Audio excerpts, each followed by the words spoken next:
Welcome to the Smart Connector podcast. My name's Jane Baylor, and I have, of course, a fantastic guest for you today. It's Felicity Francis. Welcome, Felicity. Thank you very much for having me.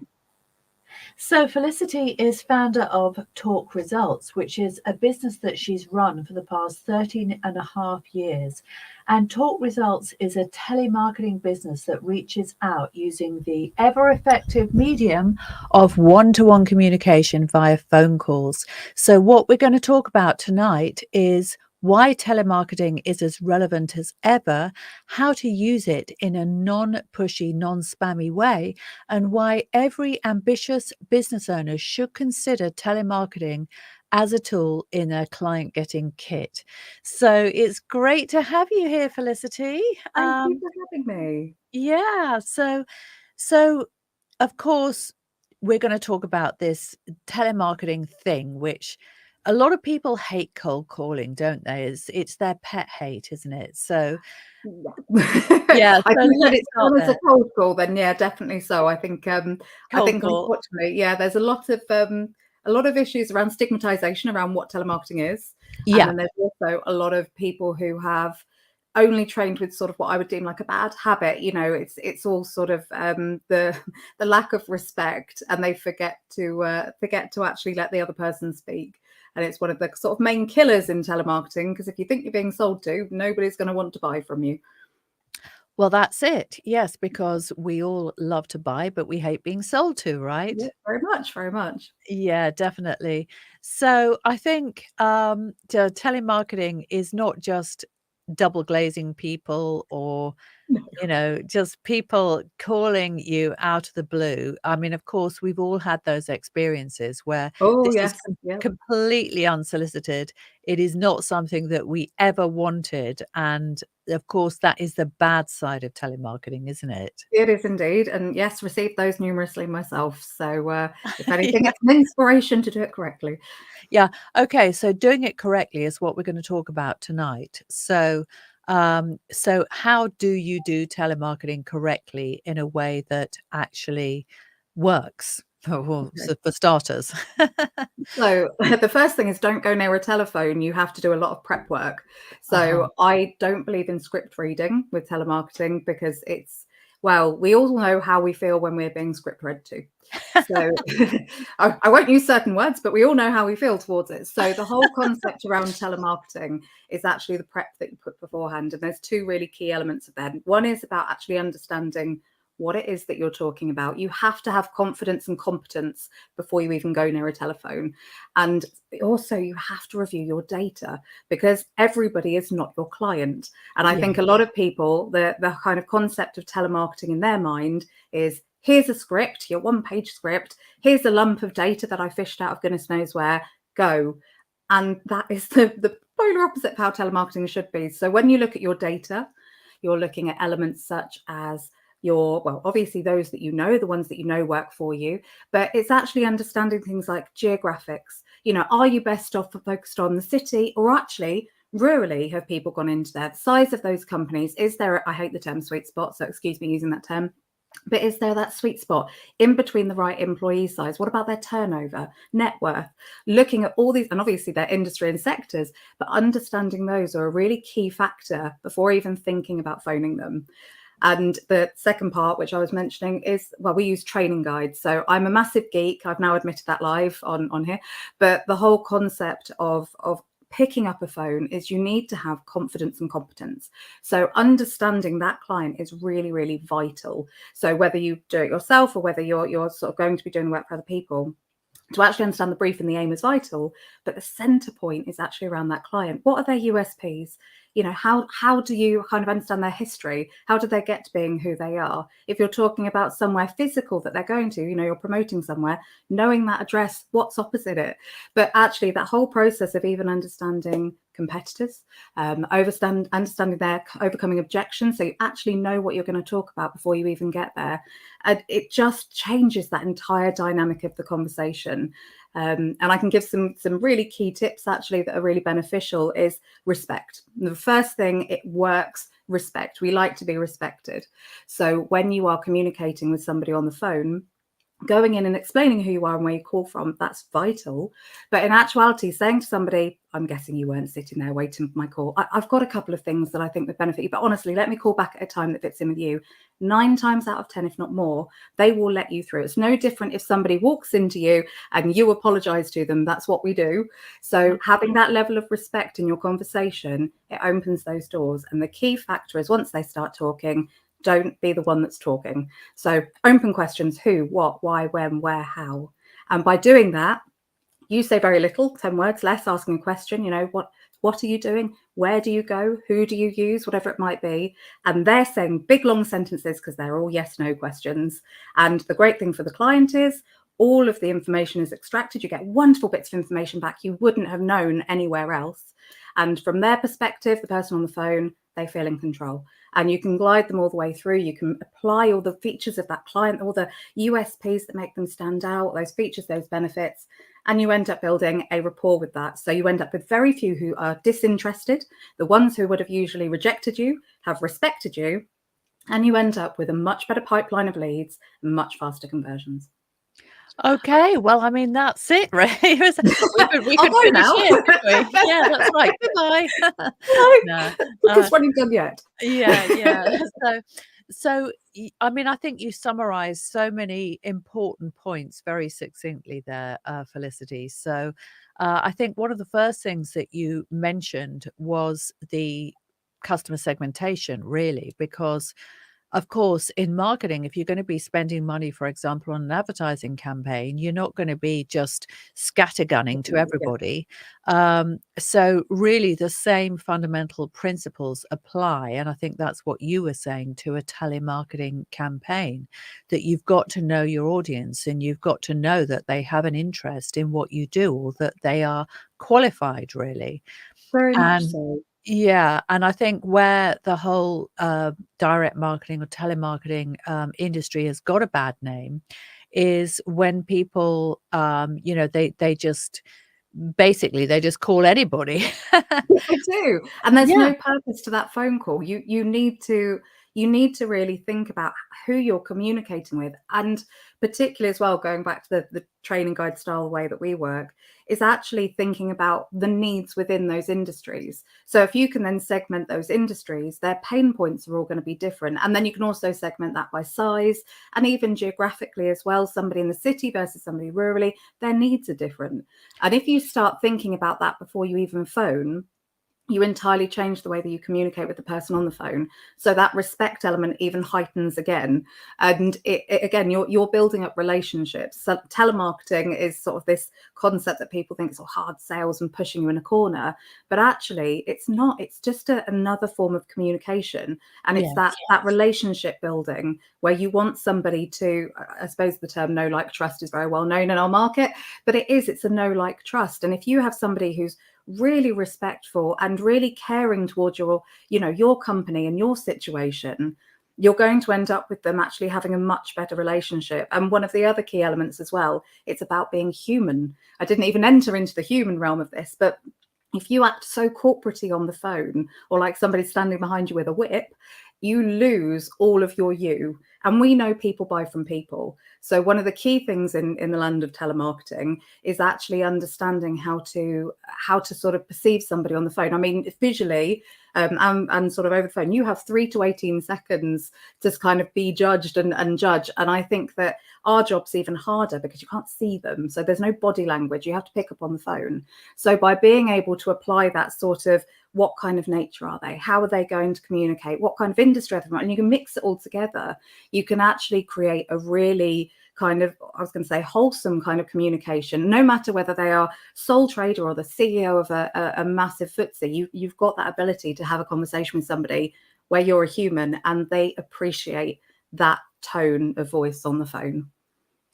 yeah. I mean, personally, I love telephone conversations, and I think when the pandemic hit and everybody started using Zoom, I struggle with it to begin with because it's so kind of sensory rich, I suppose, is the way Yeah. of kind of describing it. Because, we're not only trying to process verbal information, we're also trying to process visual information. And of course, we are not able to look at people in the way that we would if we were having a real life conversation with them. I mean, right now, for example, I'm not looking at your face because that would make me look sideways. I'm looking up at my webcam, because that's obviously what the audience see. So I'm listening to you, but I'm looking up. And I think it's very, very interesting when you kind of blend all of those things, and I think what happens is you dilute the impact of the pure spoken word, and that is why I love phone calls, and I bought, you know, th some really high ticket programs just on a phone call because I think you're only really using one channel really, Yeah, aren't you, very of much so. of And kind if of they relate to you as well, if they make yeah. the points of that conversation relative Mm. to your needs, your industry, you feel like you're listened to and cared for, that's really crucial. But I think that's in, Mhm. it doesn't matter what business you're in, what industry, and whether you're product or sort of a service led, it doesn't matter. It's about that skill set of just being able to kind of, I suppose, almost put the ball in their court. You're in control of it. We're not allowed to use the term manipulation in telemarketing, obviously. But yeah, the kind of the process is you make them feel in control, but in actuality, you're guiding. And by guiding, you've got the sort of process planning, if you like, of where that call is going to go. You know how to apply whether it's your own or somebody else's, how to apply those features and benefits. You've just got to be confident on making sure that you're applying them to the right person, the right industry, and so it's relative. You can't throw everything at everyone and hope that they respond to something. It's just got to have a balance to it. Yeah, and I think that's it really. I mean, it's gotta have a balance, but also, it's like any sales conversation, isn't it? It's just, I suppose with telemarketing, you really are starting from cold-ish a lot of the time A because lot of the time, yeah. yeah, yeah, so, uh, when I say cold-ish and you say a lot of the time, I mean, obviously just to go back to what we were saying at the beginning, um, the idea is that it's not like a cold audience of randomers, but No, it's a cold refined. audience. Yeah. They're a refined group. I mean, one of the key things that I think people forget within their businesses, though, is actually the quality of the data that they have on Oh, their own hands. And people who've had previous customers, current customers, the lack of of sort of consistency with them. So mm, let's say it was I don't know, a signage company, and they were having, they'd have thousands. I actually worked with them. They had thousands and thousands and thousands of accounts of data, but they weren't following it up. And over the years, there were about 32,000 counts worth of data. So going back, yeah, there were, well, customers, big, small projects and all sorts. But going back over that database for them, it opened up a huge amount of opportunities. The data was therefore cleaned. You knew who the new decision makers were. You knew what their upcoming plans were. Now make that into something that happens, say, quarterly within your business. The difference of that repeat custom, those recommendations, if it's your mm, current and active clients, understanding how they're feeling, that is the thing that will trigger them to start recommending and referring you. So I think there's a big gap there. And I also think that there's sort of a gap in the market of, I'm going to use marketing as one of them. The relationship between marketing should not be as segmented as it is. The whole process of marketing is that we complement each other. And what you mm. tend to find in a lot of marketing is they'll go, oh, well, I do some telemarketing. Oh, well, I'm doing some social media. Oh, well, I do some email marketing. But you merge those together and you've now opened up three massive industries to work in together. So you've got somebody maybe sending out your emails, but the telemarketer goes and follows it up and cleans those, understands what the interests are. You're doing ads on social media, get telemarketing to go and follow up the ad clicks because they might not need you now, but the Yeah. interest is there. And it's about that relationship of actually then using the telemarketing knowledge to feed that back into the social media. Are there keywords, there particular things I've liked and disliked? Have you got things in sort of opportunities of new LinkedIn connections and all sorts? So it's about the complementary elements of how, or ducks, depending on what I class myself as. Sometimes I'm an element, sometimes I'm a duck. But it's putting them together and getting them to work together creates far better opportunities for businesses. So it's about making sure your marketing actually is complementing each other and feeding that information back between each other in some sort of wonderful marketing loop. Yeah. So, I mean, obviously, you've got a business, so you do this for businesses, as you said. They've maybe got a lot of neglected leads in the form of, previous customers or, perhaps people that have responded to some form of marketing outreach campaign, right? So I understand that. But, for people who are just, let's just say, solopreneurs or experts or whatever, Yep. I mean, telemarketing has a place for them as well, doesn't it? Very, very much so. And I think that it doesn't matter what stage you're at in business. It doesn't matter whether you are a new startup, whether you are been, I don't know, you've been going for years, whether you're a company that once somebody's worked with you, they sort of have left and they go off, and it's all about consistent new leads. It's about how you approach those people and what you know about them before you touch the phone. So I think that, if you're looking at this in the sense of tips and techniques for the individual, for them to take away, the best thing to do is not touch the phone and think about the whys. So, if you're not outsourcing it or you're doing it in-house, you need to actually really consider, that data that you're contacting, or if Mhm. you are using email marketing, what can I follow this up? Or if I'm using ads, what can I follow up in here? Ways to make that even a bit more of a comfortable process if you're not naturally on the Mm. phone. But actually pre-planning what you're going to say to somebody, not to the extent that you have a script, but to the extent that you understand that company in a whole. Yeah. But particularly if you work in it, so if you're a solopreneur, you've got the ability to look at it from their perspective, not yours. And you have to kind of take away, it's not about me. I know this business inside out. You have to sort of be able to look at it from what their needs are, and it's all about what's in it for me. And I will say, for anyone doing their own telemarketing or planning to do their own telemarketing, understand that if somebody says no, don't take it to heart.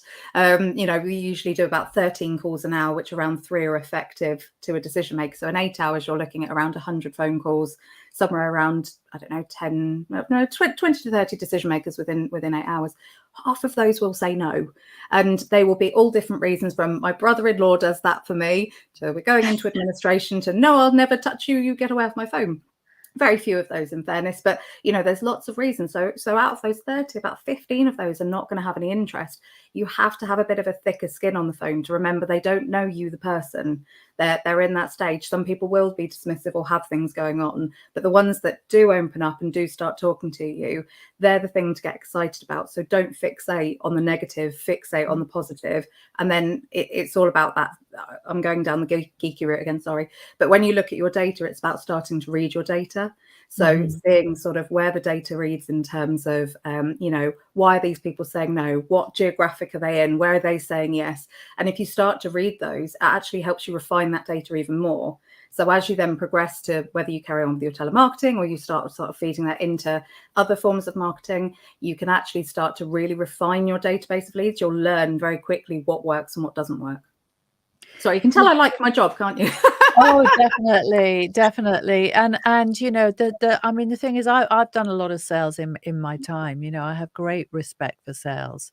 And so everything that you're talking about completely resonates with me. And I just think it's so important, isn't it, to really let the customer, be the star. Yeah, Yeah, really, that yeah, that very that's much what it's all so. about, isn't it? They have to be allowed to shine. They have to be you have to make as long as you make them feel worthwhile, important, interesting, and so on, then you've done your job, haven't you? And Yeah. you can't really expect any more than that, can you? No, no, you can't. I think one of the key things though that people maybe have a slightly wrong perception on with telemarketing, Mm. and I've had to deal with it in clients over the years. They have this expectation that every call's answered and every answer's a yes, and we know that's not the case. And I think actually, if you get to understand the fact that it's a relationship build, these leads and opportunities, they do come, but like with everything out there, it's a process, and it could take half a dozen phone calls of building up rapport for that person to make themselves into this absolutely boiling hot lead who can't wait to see, speak, and meet with you. But if you sort of put them off on that first phone call by going at them, in the wrong way, you've lost Mhm. them entirely. You've lost the respect of your business. So Totally. I think that it's actually sort of that expectation, whether you are the one making the phone calls or you have a team who are doing it for you, or you make it an external service.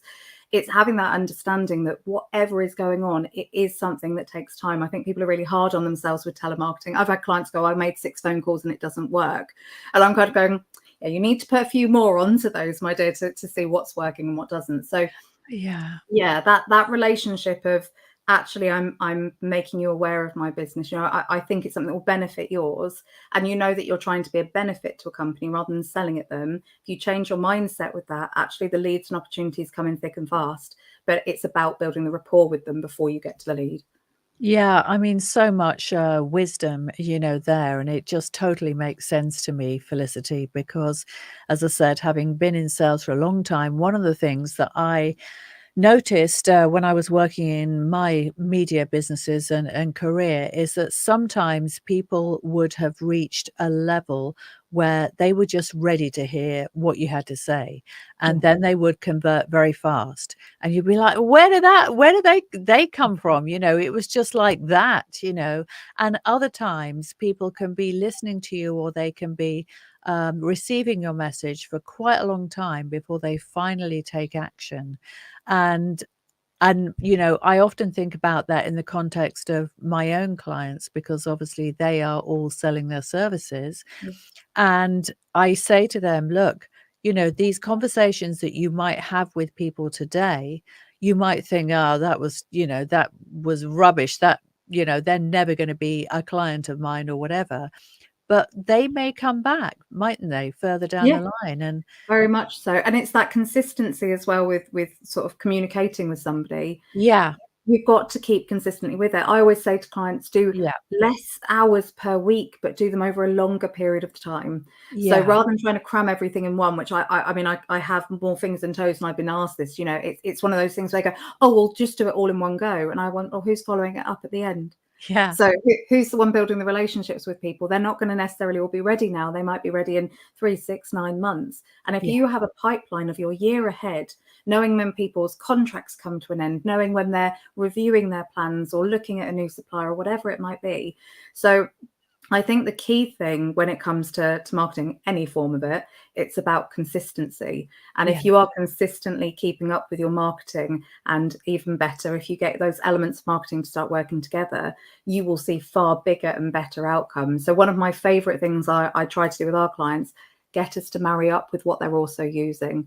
Have they got other suppliers that are outside? Have they got them internally? Let us work together, because we can make a great team. But the whole concept is, I'd rather do less and do it frequently than do more and then it fizzle.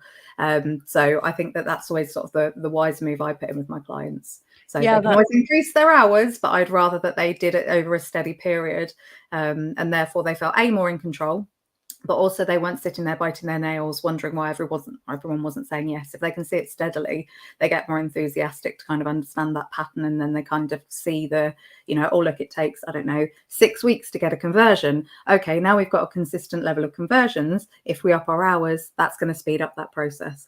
So sometimes it does take a while to kind of get into a comfortable place with your marketing, I suppose, is the way I was going with that one. Yeah, and that really is a very important point, is that thing about consistency. Because when we think about it in life, if we get to know somebody, I mean, just a friend, let's say making a new friend or something.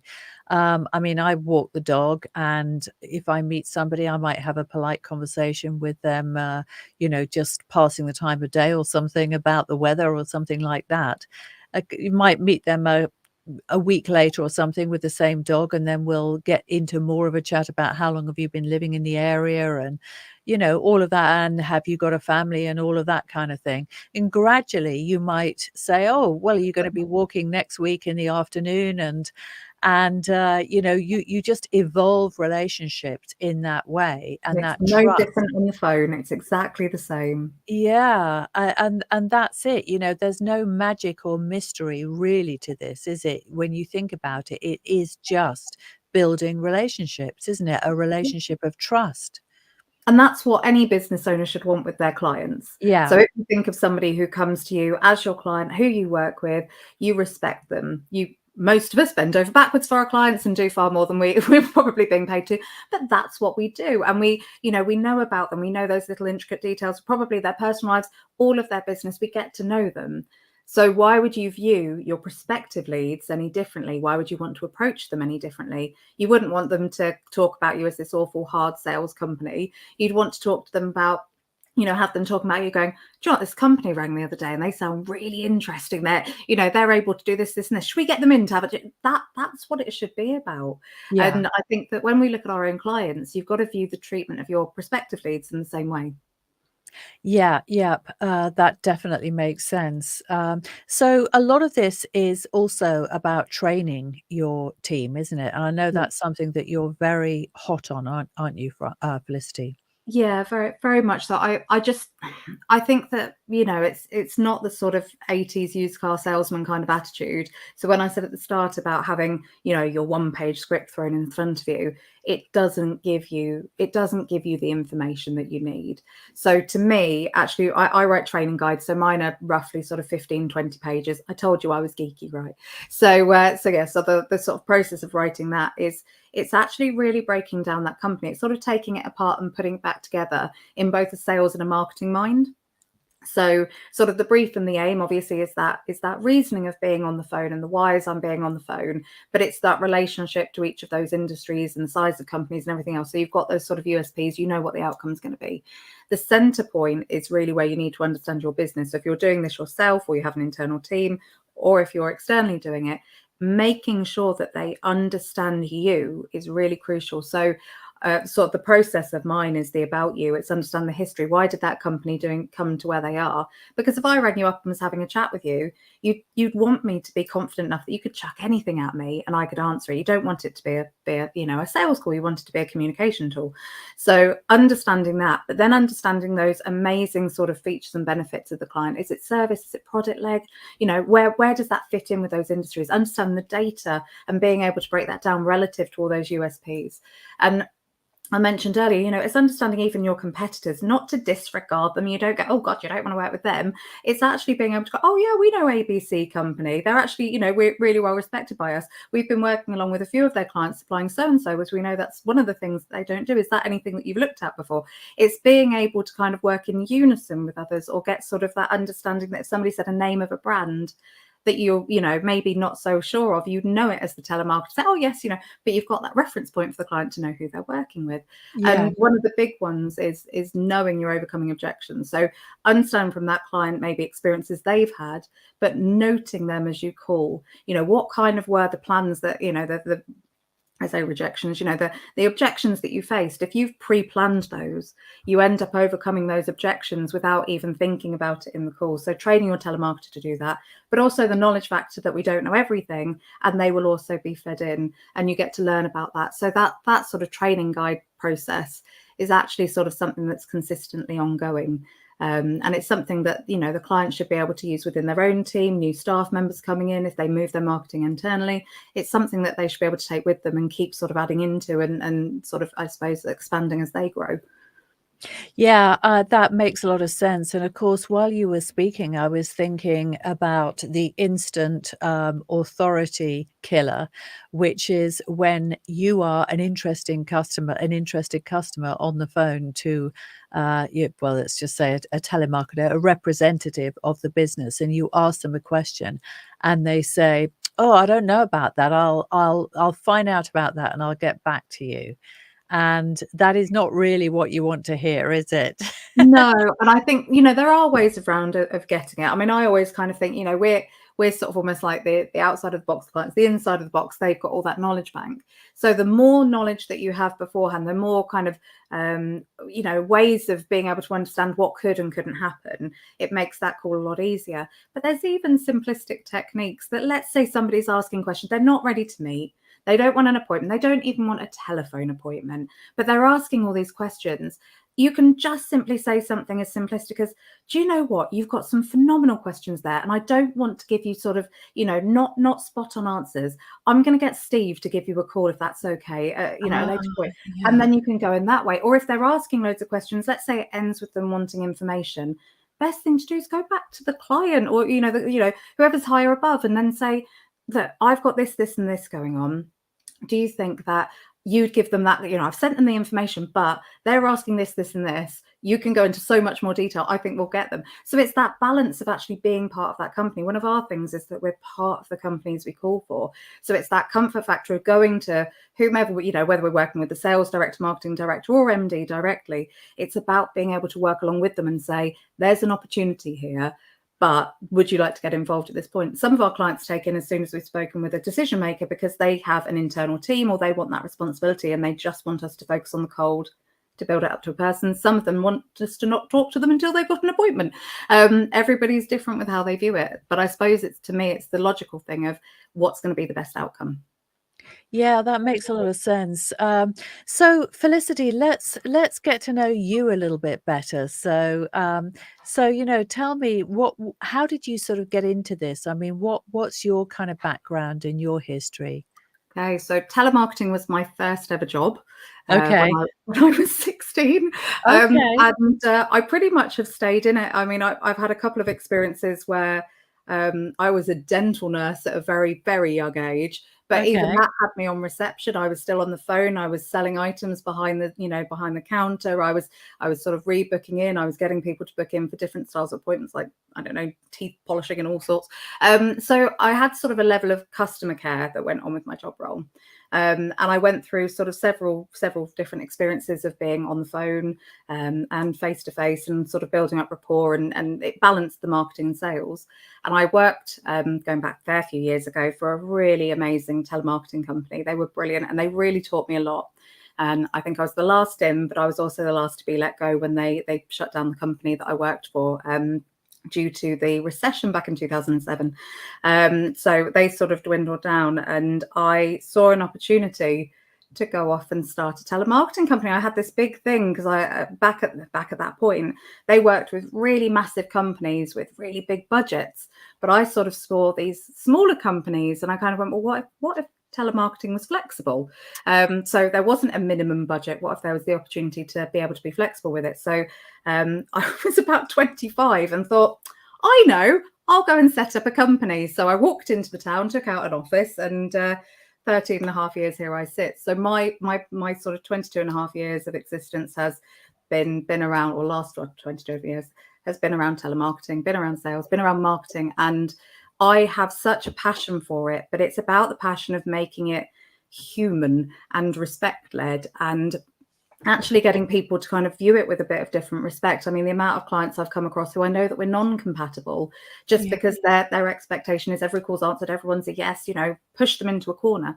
That isn't how it works. So I've sort of spent the last 13 and a half years in my own environment of working with, I haven't niched in terms of an industry, because actually that variation of industries and size of companies, we work with sole traders, our biggest clients in the FTSE 250. We do everything from working with the MD to build up their leads and opportunities, all the way up to managing a team of 64 reps. And I think that being able to have the flexibility of not only how we work with them, but also what we can generate from that. I mean, it's even people who go to expos, that pre-marketing that you do and post-marketing you do is the thing that makes the money back from an expo. People don't remember to put that into action. They forget their leads, as we were saying earlier, their active clients or their ex-clients. It's all of those kind of elements. They're really, really crucial. So they're kind of things that I focus on. So the sort of history of me has been around telemarketing. And I do have another business that's coming up to its 13th year, which is a networking business, because I obviously thought there was nothing better to do with my time but to start another company. Are you being attacked by that dog? Sorry, that big, huge dog in the background. Yes, he's sort of rather wants to join in the conversation. I was going to say, he's welcome. Does he have any particular questions he wants to ask? What do you think, Nelson? What do you think? Do you want to know about telemarketing? Oh, I don't understand that. Oh, bless it. Wow, he's more than welcome to fire any questions or barks at me. So the other element of my sort of passion has been around business networking and increasing the ROI back from networking. So I've been putting together sort of, I suppose it's formulas and algorithms to increase the ROI from networking. And I'm just in the process of nationalizing my group at the moment. So it keeps me out of trouble, I suppose. Hopefully I work a lot, but yes, it's just sort of things that I think need to be changed in the market. So telemarketing was one of my big ones. And I sort of happily, we've got something like 36 awards now for sort of the way that we work, and the fact that it is this sort of non-script led, sort of human communication, respect-led communication. We've won quite a few awards for that. And in the networking side, I just think that there's missing gap on the market maybe for how networking works. Also, I'm terribly rebellious. So if you tell me to do something, I tend to do the opposite. So I sort of ended up doing it accidentally with networking, where I tried to make networking sort of different the way it was sort of a few years ago. But it's been last 3 years, particularly for both businesses, have been absolutely fascinating. And the way that I'm assuming you sort of had the same thing working in marketing, the way that businesses have changed, the way they perceive marketing. Obviously, everyone got their bounce back loans, and we had a very busy period in the land of marketing. But I also think that the way people are perceiving it now, the respect towards its consistency, the respect towards having it as something that they actually plan. I think strategy is becoming something that's far more sort of influential. I think brand is so more influential. People are understanding the value of it. One of the things I missed talking about was actually taking on, when you're calling on behalf of somebody, it's not just the business you're taking on the personality of, but also think of the person who's going on the appointment. And you've almost got to kind of conduct yourself in the way of they are, so that communication is consistent. And I think that when you look at brand and bring that into telemarketing or any form of marketing, there's a level of consistency that goes along with it. You've got to talk in the same way the company does. There's no point going in talking like you're off Twitter, if they're very corporatized. So you've got to kind of make sure that you're representing a company well. So I suppose I've gone off on many a tangent there, but yeah, the whole concept to me has just been career history led, about maybe changing perceptions on certain topics. So telemarketing, networking have been sort of my passions in life. Yeah, definitely. Well, I think you made a really important point there. That's a dog in the background. Oh, I like having him here. No, he's like, We need to put a name on him. I want to be a star too,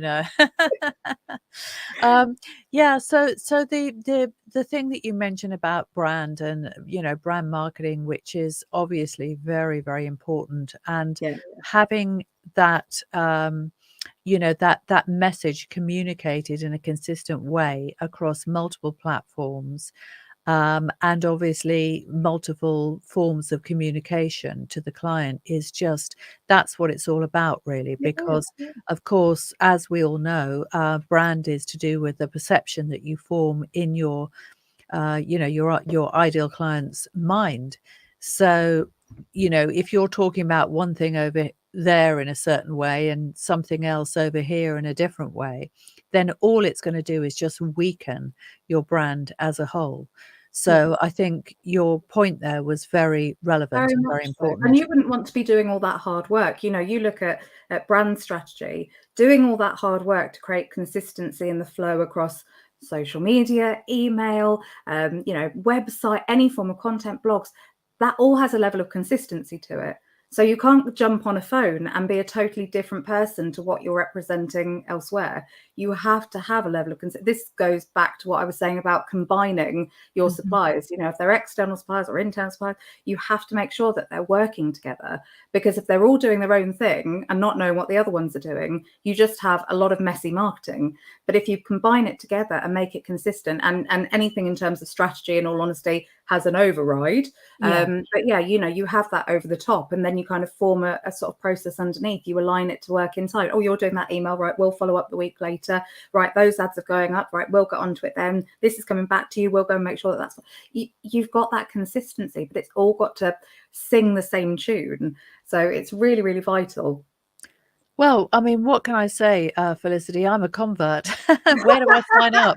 No, I mean, look, if before this evening or whenever you're listening to the podcast, if you had a poor opinion of telemarketing and you thought, well, it's just cold calling to people who have no interest in what you do, I'm sure that this episode will have changed, your mind. Because Felicity, you have definitely opened my eyes. I mean, I'm very, very much a sort of sales and marketing enthusiast, as many of my audience know, but it has just been an absolutely fantastic conversation and really, really interesting to hear about your approach. So what I wanted to ask you before we go is, what's the best way for people to get in touch with you if they want to talk about a telemarketing strategy for their own business? Of course. So obviously I'm more than open to help, give ideas. We're all in the same economy. So my viewpoint is ask away. Let's see, it might not even be me. I might be able to guide you in the direction of other elements that can help you. So if they want to contact me, best one is probably email, which is felicity.francis@talkresults.co.uk. Of course, you can go onto the website, which is talkresults.co.uk, or they can contact me via phone, which I'm more than welcome to give out if you want me to give my phone number out on this podcast, which is 07850 017624. That's 07850 017624. I'm more than happy to be of any assistance if somebody has any questions about it, wants a perception of what to do with their data or who they should be targeting. That's my job and my passion, as you've possibly worked out from this evening. But yes, I'm very, very passionate about it. But I do like the concept of getting people changing the way that they're either using telemarketing at the moment or their perception of it, because it's the most phenomenal tool. It's the only form of direct marketing out there. That kind of feedback and sort of essential insight you get from your potential clients out there is just eye-opening, and it opens so many more doors. Definitely. Well, thank you again, Felicity, for joining us. It's been so great to have you here on the Smart Connector podcast, and look forward to keeping in touch. Thank you.